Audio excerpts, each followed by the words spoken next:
بسم اللہ الرحمن الرحیم۔ الحمدللہ اس وقت ہم مرکز توحید و سنت مفتاح القرآن میں اجتماع گاہ کے اندر موجود ہیں، اور اللہ کی رحمت سے آپ دیکھ رہے ہیں کہ اجتماعات کے تمام انتظامات مکمل ہو چکے ہیں۔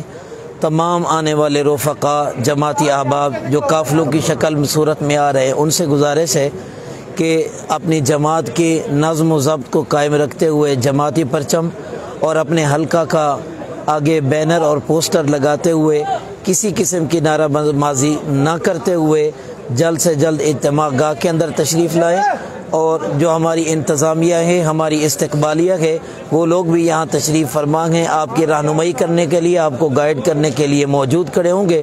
تو آپ اجتماع کے انشاءاللہ تعالی چند ہی لمحے بعد باقاعدہ آغاز ہوا چاہتا ہے۔ تمام کارکنان سے، تمام جماعتی احباب سے گزارش ہے کہ جلد سے جلد اپنی آمد کو یقینی بنائیں اور اپنے قلوب کو یہاں پہنچ کر قرآن و سنت سے مالا مال کریں۔ السلام علیکم ورحمۃ اللہ وبرکاتہ۔